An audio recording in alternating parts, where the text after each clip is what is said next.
or people who have depression, or people who have anxiety disorders, phobias, OCD. There seems to be a common denominator, and it's letting go. People have to let go of something in order to heal from whatever. Now, just because they learn to let go doesn't mean it'll fix brain diseases like schizophrenia or dementia or bipolar disorder or some of the illnesses that we think are attributable to malfunctions of the brain. But I want to say to you, after 35 years of experience now, that just about everything else, once we dig below the surface, seems to be issues of a need to let go. Do you mind if I share some stories with you and how this takes place? You know what else is different from last time? I don't really need them. They just help me to see. I had a woman call me several months ago from New Jersey, which is my home state. And, you know, I don't really do a lot of business for people in New Jersey because I live and practice in Florida. And she said, I bought your latest book. And I said, oh, you're the one. Thank you. And she said, it really helped me so much. The last book was about trauma and letting go of the worst thing that ever happened to you. But anyway, she said, I would like to work with you. And in today's world now, we can. And so she said, I have so much bitterness and resentment because I had a business as a tutor. And I started to hire people in my family. And to make a long story short, they stole my business from me. So now I am furious with everybody in my family and estranged from all of them. Then I said to her, okay. And it was a very simple kind of plan, a treatment plan. And that is, we had to work on her feelings towards everyone. And I asked her, let's begin by writing a letter to each of the people about what you thought they did and how it felt to be you and what you're doing now so you can move past this and not keep resentment or bitterness. And hopefully later I'll share with you what the research says about being resentful and bitter, by the way. So in a short period of time, she wrote all these letters and she said, I don't need you anymore. I feel so much better. I'm not resentful of any of them. And then she called me this past week, several months later, to say, I think I want to forgive them and have a relationship with some of them again. Which is really fantastic, because if you look at the evolution, it's like I'm bitter and resentful, I hate my family, to I've gotten to a place where I don't hate them anymore, I'm not resentful, I've learned to live with what they did, to now I'm going to forgive some of them and have a connection, reconciliation. So in a short period of time, by taking the responsibility for how she felt, she was able to let go and feel better. Let me give you a story about somebody who had trauma. And this guy's trauma came from Vietnam. And that was, for him, 1969. You do the math. It's been a long time since he's been tormented by traumatic memories. And there was one in particular where a helicopter with some of his buddies had landed to refuel, and in a matter of minutes, it turned upside down and burst into flames. And within seconds, all 4 men were devoured by a flame. And he watched, and others watched, just helplessly. And amazingly enough, it was never spoken about again. It's like, well, let's go. And they moved on with life, and it was never something he talked about since 1969. So interestingly, my job was to help him put this away. Because the first thing he did when he was in Nam was to put it away by blocking it out. And you guys have heard words like suppression when you push things down, or repression when you just block it out altogether. He had literally repressed it for so many years. And now it was coming back. He had nightmares, he had flashbacks, he had intrusive recollections. It was interfering with his daytime functioning and his happiness. So, you know what we had to do? We had to revisit. We had to finish. We had to go back. And there's a technique I sometimes use with people called guided imagery, where we go into a movie theater in the person's head and we watch whatever the trauma is on a big screen and finish it. Just like, okay, do what you have to do. Well, this gentleman, I don't know where he got his material from, but I told him, whatever you need to do to put this away, you know, if you need to have their family members there, first see it for what it was, but then do what you need to do to finish this and make peace with it. And he described it later as the most amazing movie he'd ever seen, although he wrote, directed, and starred in it in his head. And that is, after the inferno, he said he saw this other jet come down. And this jet swept down, and he looked closer, and it was flown by 2 angels. And the angels stopped long enough to pick up these men, and he said the men kind of waved to him, like, we're okay, and they were taken up to heaven. Now, this didn't really happen. This happened in this man's head. But the amazing thing was, that was his way of finishing it, and it's never been a problem since then. He was able to finally get some closure on something that happened in 1969. And it's a matter of letting go. In order for us to heal, we always have to let go. Now, let me tell you something you all know, and you know it as well or better than I do. If you're fortunate enough to live on planet Earth for 80 or 85 years with a successful life, you will lose thousands and thousands of things and people along the way. And that's a successful life. You will lose, I mean, I could ask you, how many of you were in touch with those best friends from first grade? You are. Good for you. And, you know, how many people do you figure you've lost along the way now? How many of you have lost so many friends you feel like you're the last comic standing kind of thing? That's the nature of this world. Even if you live a fabulously successful life, you lose, you lose, you lose. And yet nobody teaches us what to do with that. In fact, they teach us myths like time heals all wounds. Well, time just passes. That's what time does. Healing is about learning how to say goodbye. Healing is about making peace with losses.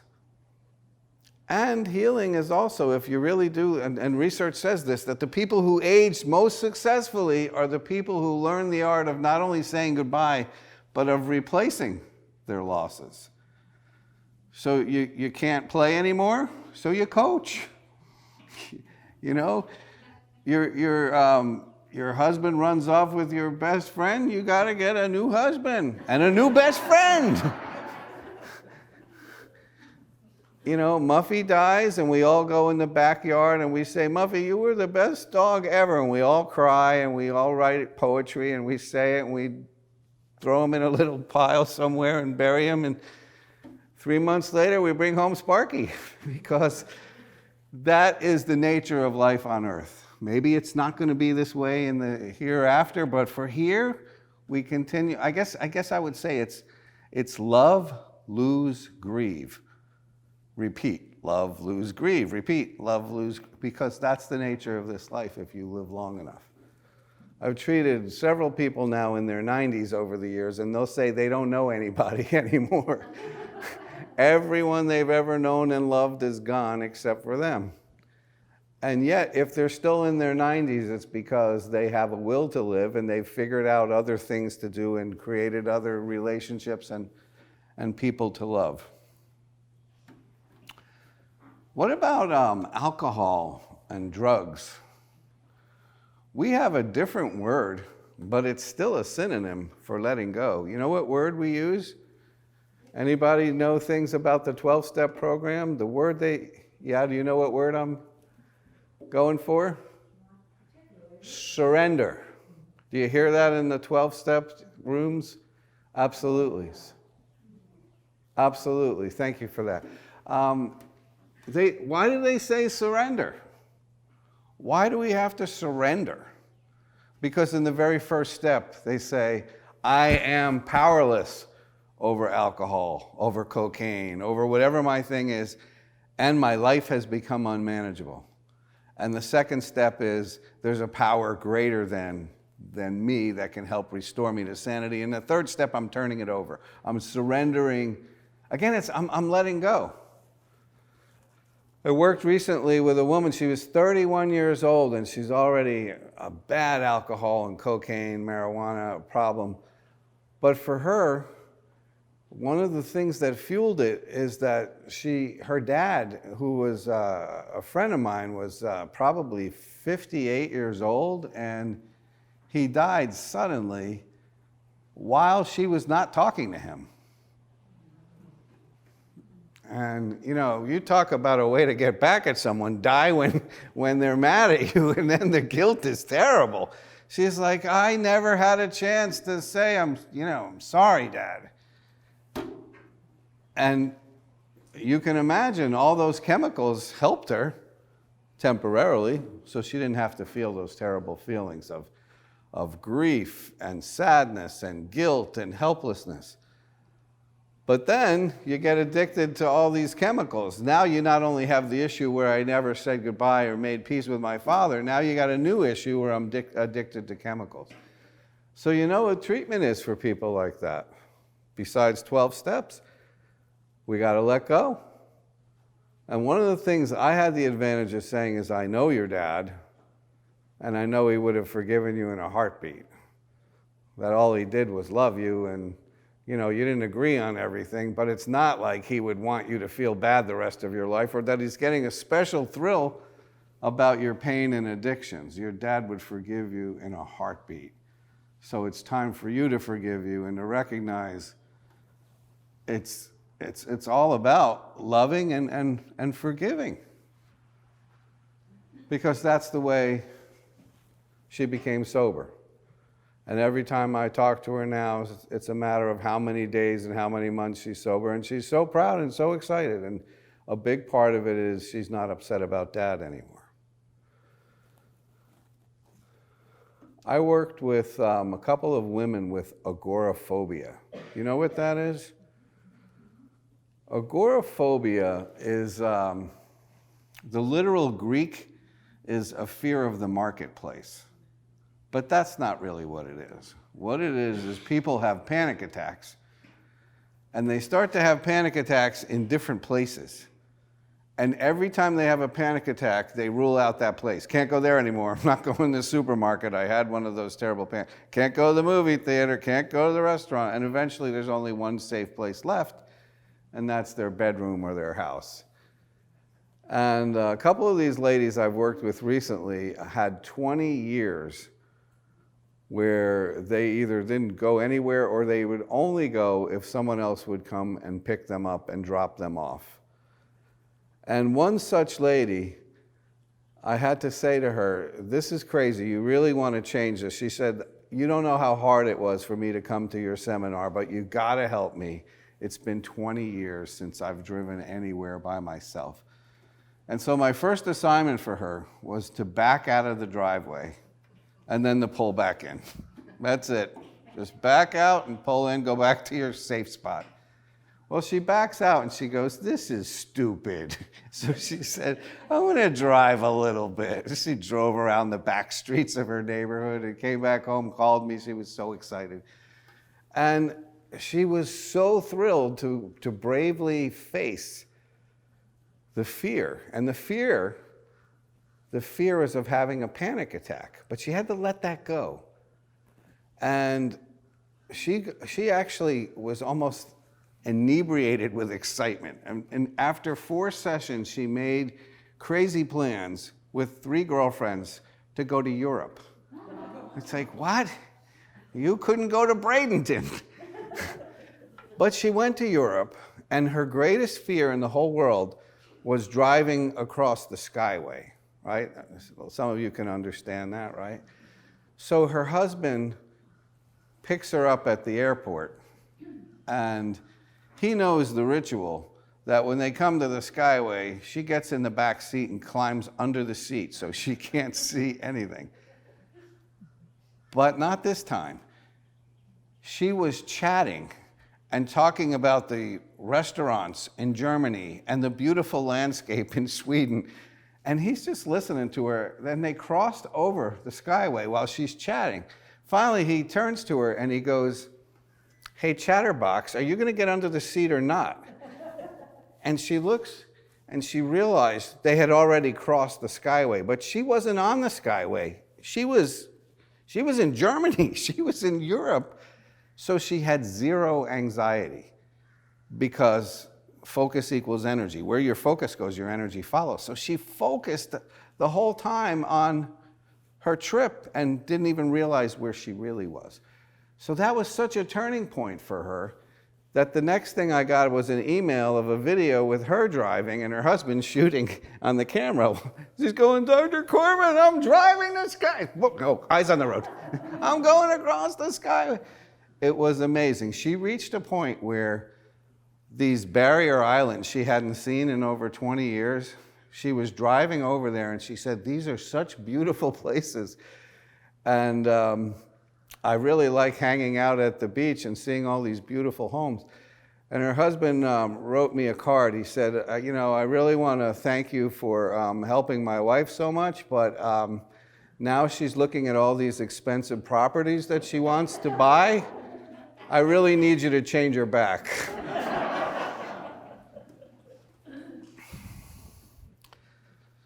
But again, in order for her to get anywhere, it has to be about letting go. It has to be about facing things that are scary to you and saying goodbye to them. We don't heal without letting go. Let me share with you somebody who has generalized anxiety disorder. Do you know what generalized anxiety disorder is? These are people who worry round the clock. 24/7, they're worried. They're worried about COVID. They're worried about their grandchildren. They're worried about whether their money will hold up. They're worried about just everything. You know these people? They're just anxious, anxious, anxious. And you wonder, how have they lived a life doing that much worry? And I would want you to understand, all human behavior is purposeful, including worry. And there's a payoff to worry. And the payoff to worry is that the vast majority of things we worry about never happen.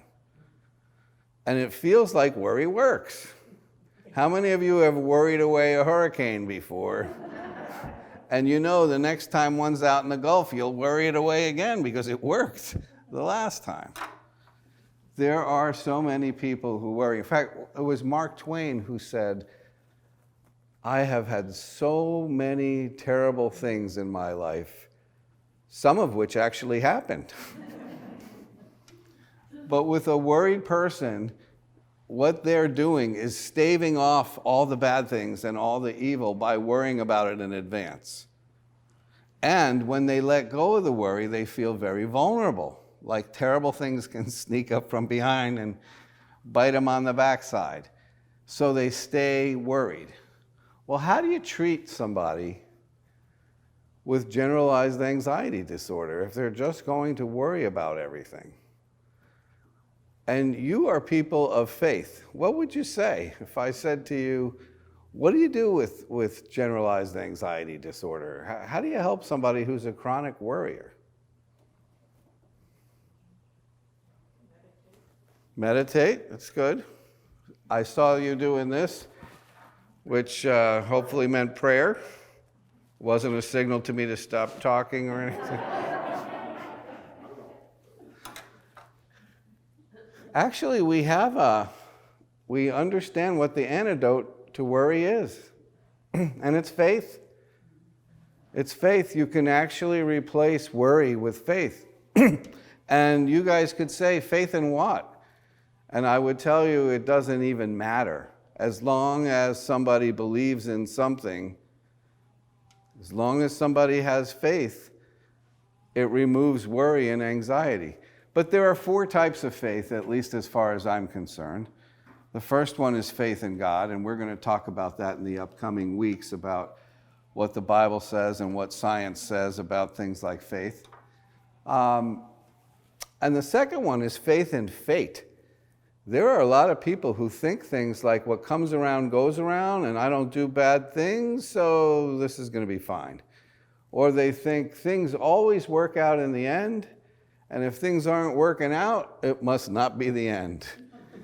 And they believe things like that, and because they believe them, guess what? It works to reduce their anxiety and worry. But there's also faith in other people. How many of you have faith in other people? How many of you have ever flown on an airplane before? In order to make that happen and not be a worrywart or a basket case, you have to have faith in the pilot, in the ground crew, and in everyone on that team.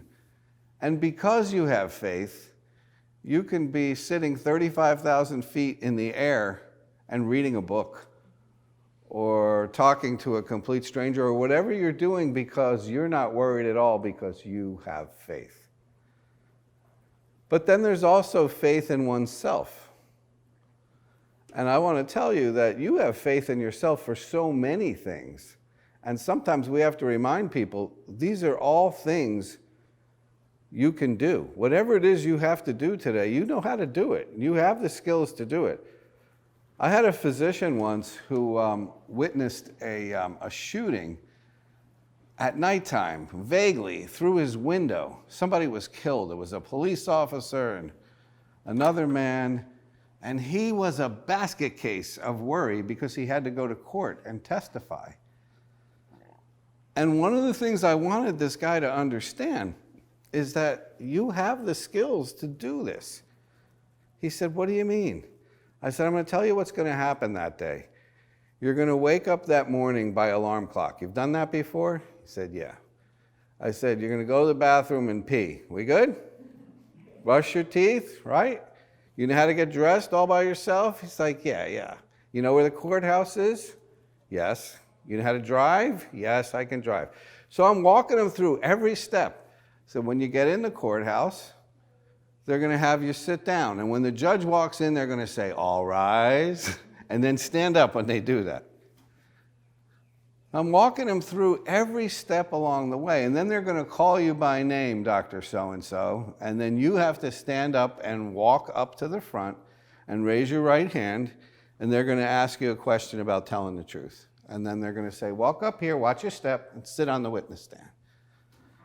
Like, so far, are we good? Have you done? You know how to do all that? He said, I do.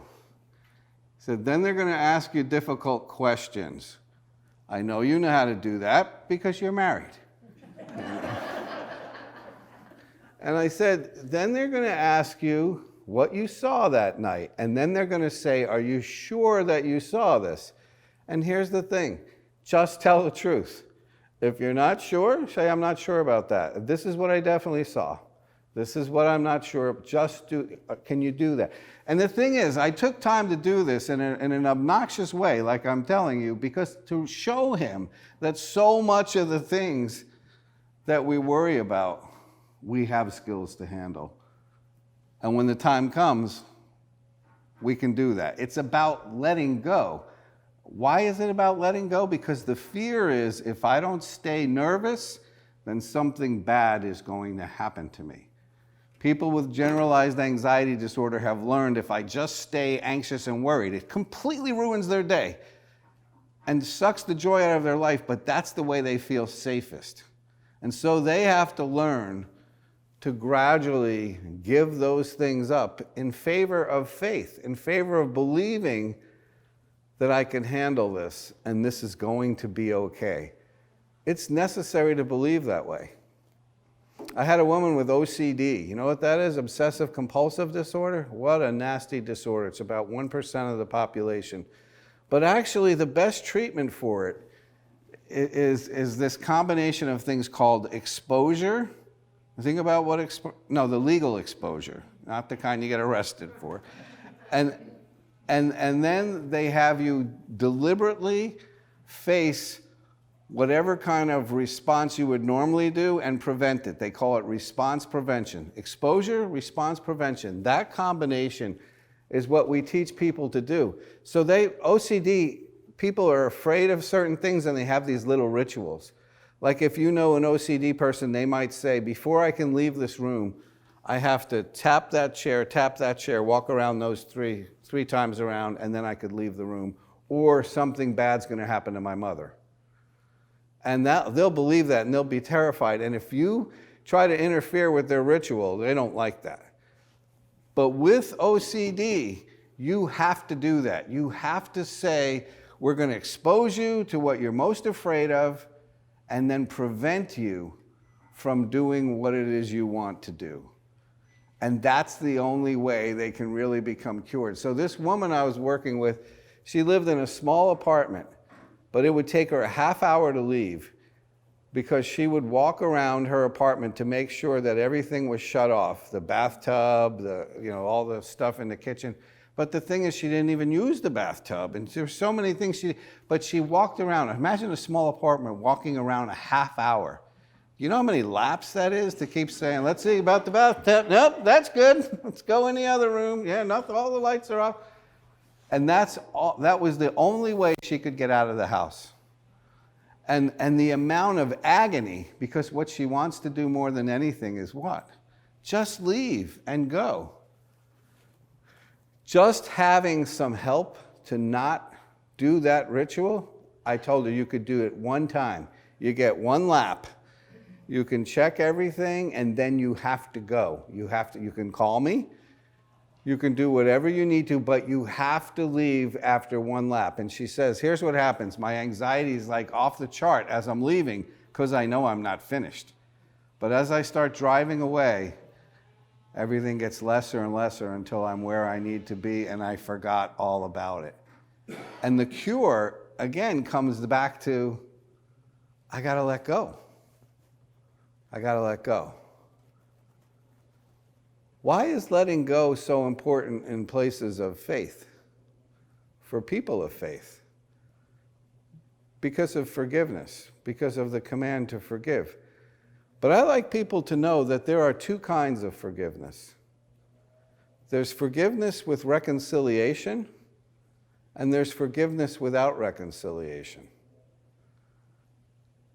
Now, as a believer, as somebody who believes in the importance of forgiveness, is it possible to forgive somebody and not reconcile the relationship? Is it sometimes the wisest thing in the world to do? Forgiveness really is about letting go. In fact, when I forgive, I let me off the hook because I'm the one who's resentful. I'm the one who's bitter. I'm the one who's miserable. When I let go, I make peace for me. Now there's a choice. I could reconcile the relationship with the person or not reconcile. Let me give you an example of both. You're a husband and wife team, and there's been infidelity. And one of you is very, very upset and hurt and betrayed, and the other one feels very guilty and ashamed, and you leave, and time goes by, you're talking, and both of you decide, I don't want to do divorce, I want to be with you. And the offended party says, you can come back and we can be together, but I'm never going to trust you, and I'm never going to love you or let you in and be close to me. How does that work? It doesn't work. It doesn't work. People have tried that many times, and what happens is that there's a giant wall, a major rift between the couple. That is not a good relationship to do forgiveness without reconciliation. If you want to be married, there has to be forgiveness, the kind of forgiveness of Peter saying to Jesus, how many times do I have to forgive my brother? 7. And he says 70 times 7, which means what? It doesn't mean 490, because in a marriage, and I use that up in a couple of months. I think what it means is that we have to keep on forgiving and keep on reconciling and keep on working on improving things. And so when people are going to continue a marriage after something like that, the need is to work on becoming healthier than we were before. And I want to tell you, there are a lot of people I've worked with who are healthier today after the infidelity than they were before. Not because infidelity is so good for marriages, but because of the work they did to clean up issues and become better communicators and more caring and more thoughtful and more invested in the marriage and so forth. But I can tell you other things. Like I had an office manager once who was embezzling money from my practice. And I knew she was because I asked her, "Are you embezzling money from my practice?" And she said, "Yes." So it was a kind of a difficult conversation, but I had to say, well, I'm going to have to terminate you. I need the key, and I had to move forward from there. And I can tell you in a couple of weeks, I was over any resentment. I was done being hurt or betrayed. I was fine. But I didn't rehire her. And today, years later, if I saw her on the street, I'd give her a big hug. But I still wouldn't rehire her. And that's what I want to tell you is forgiveness without reconciliation. She doesn't get to have that job back for me anyway, but I'm long over any negative feelings. Does that make sense to all of you? Because if I harbor resentment and bitterness, as we're going to learn in the upcoming weeks, that's my poison. Bitterness and hatred poisons the vessel that contains it. It's, I don't hurt you by hating you. I hurt me by hating you. And so we keep on coming back to the need to let go.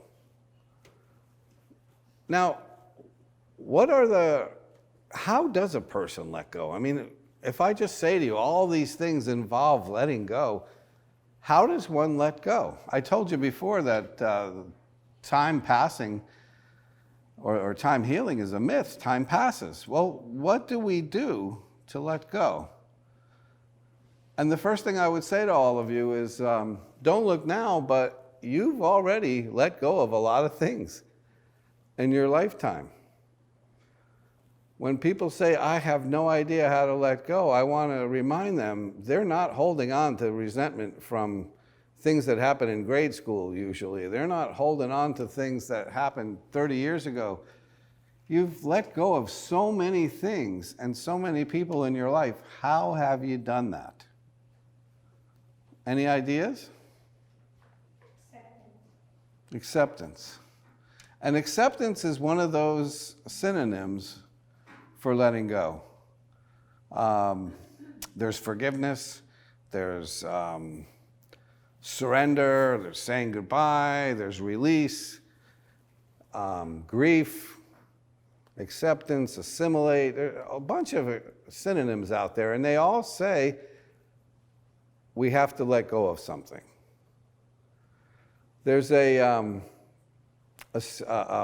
adage that's going around Al-Anon these days. Somebody told me it last week and I wrote it down. It says, the surest way to suffering is to argue with what is. The surest way to suffering is to argue with what is. What does that mean? It means that I refuse to accept whatever is true or real. I continue to fight against it and therefore suffer. So someone just said acceptance is the key. Well, how do you accept? I mean, what is it that you do? How do you guys overcome so many things in your life without even being aware of how you do it? One of the things I'll remind you of is sometimes it is as simple as saying, well, I guess that's just the way it is, and there's no need to try and change it. I mean, how many of you have ever, I don't know, been excited about a ball game and hoped that your team was winning and turned it on and you were losing 9-2 in the 7th? And within a second, you had to go from excited about the game to disappointed to, well, now there's 162 games in the season.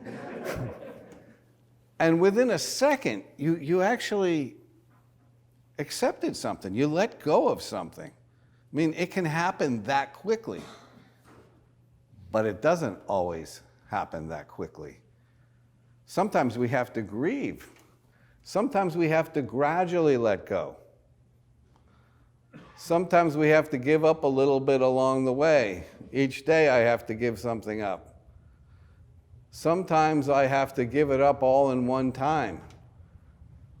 There are so many stories where I worked with people who were traumatized by something, and in one shot, I had them let go, whatever it was. But prior to that, they didn't know how to let go. So I had to deliberately do something with them. I'm thinking now, there's a bunch of stories in very little time, but I'm thinking of a gentleman who was trying to be a police officer. And his brother was a pretty big shot in town, and he called me up and he said, you got to help my brother. His wife found him in the bathroom last night with a loaded gun in his mouth, and he said he's going to do it if he doesn't get some help. I said, what's going on? He said, he's trying to be a police officer, and he went through this training part, and he was accidentally shot in the face, albeit with blanks. But every night in his sleep, he keeps seeing it over and over and over again, and he can't take it anymore. So I saw this gentleman for the first time, and I said, tell me what's going on. And he said, I'll get to sleep, and then I'm reliving this terrible scene where there's this explosion and the blank hits me in the face. And he said, I can't do this. I don't want to do this to my wife or anybody else, but I'm not living like this. So, again, I wanted to do something with him to put this away. This is the mind's way of saying something's not finished. That's why things repeat on us. The mind is a lot like the stomach. Whatever has not been digested may repeat on us. The difference is the stomach can only do like 8 or 10 hours. The mind can do a whole lifetime of undigested things. And when they're starting to come up, it's really good news in my mind, because now we have a chance to finish it. We have a chance to say goodbye to it. And so what I did with him was just took him to the movie theater. I said, we're going to watch this thing one more time. And then we're going to have the projectionist come down with the movie. We're going to go behind the movie theater. There's always a dumpster behind movie theaters. Have you noticed that? So we're going to smash this thing and throw it out. You don't need it anymore. You've already dealt with the feelings now. We're releasing it. So that gentleman had a dream again that night, and then never again. It was finished. And I know that because he came in 3 or 4 years later for marital therapy, and I said, hey, whatever happened to that? He said, we finished that years ago. But sometimes we have to actively direct ourselves to say goodbye to something. And one of the most powerful things, besides that imagery I was telling you about, I have people write letters all the time to say goodbye, to finish something. This is what you did to me when I was a little girl. This is how it felt at the time. This is how it's affected me since then. And this is what I'm doing now to let it go and put it away. I'm done with having you take over my days and my nights. I'm letting you go. Sometimes letting go is the most active thing. It sounds like a very passive thing, but it's an active thing because I have to choose to say enough of this. And sometimes I have to replace it with other things. How much time do I have? Well, we're about there. Quarter to about 3 or 4 minutes, sorry. Quarter till is usually. I'm just getting started.